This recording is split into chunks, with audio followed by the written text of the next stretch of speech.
မင်္ဂလာပါသိန်း9000နဲ့ရောင်းဖွင့်ထားတဲ့အိုင်ရွှေဝါလန်အမတ်9ရက်ကွက် RC နှစ်ထပ်တိုက်လေးကိုလိုက်ပြပေးမှာဖြစ်ပါတယ်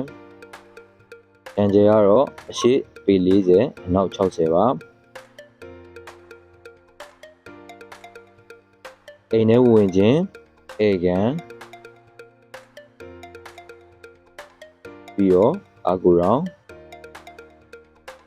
ဘီဘိုကန်မင်းစားကန်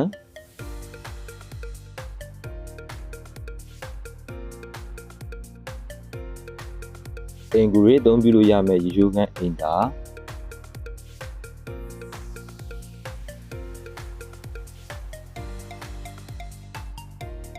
ဒါကတော့ Master Bedroom ရေချိုးခန်းအိမ်သာတွဲရက်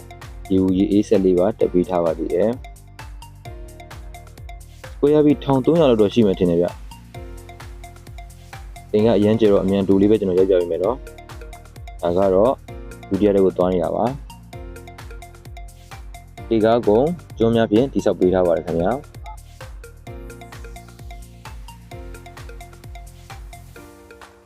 တက်ချင်းညာဘက်ချမ်းမှာဘုရားကန်းရှိမယ်ဗျ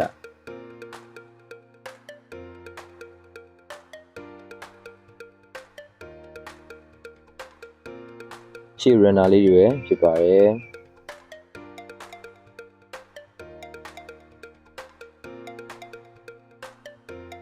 ချင်းမြင့်ချမ်းမှာရေုံလေးတဲ့ကောင်းမယ်ရန်နာအသေးလေးတစ်ခုပါပါသေးတယ်ခင်ဗျ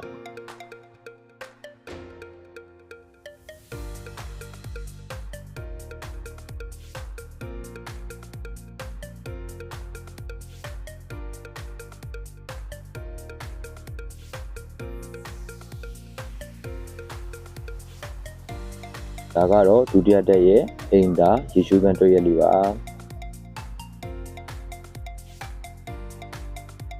ရှိတဲ့မှာအိတ်ခမ်းကလေးကစားကန်အင်ကူတွေအားမယ်ဆိုလည်းရပဲဗျဒါမှမဟုတ်ထူးပေါ့ဗျာ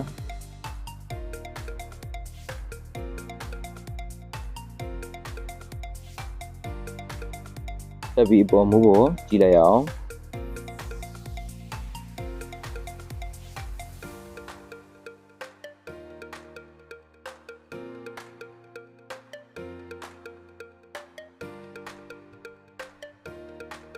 ဒါကတော့အပေါ်မူပါအပူရန်ခံနိုင်အောင်ကြွေပားများလည်းခင်းပေးထားပါသေးရဲ့အင်းကြီးတစ်ခုလုံးရမ်းကျတော့အသေးစိတ်ကိုကျွန်တော်ရဲ့ Facebook page မှာလာရောက်အသေးစိတ်လေ့လာနိုင်ပါတယ်ခင်ဗျအားလုံးကျေးဇူးတင်ပါတယ်ခင်ဗျာ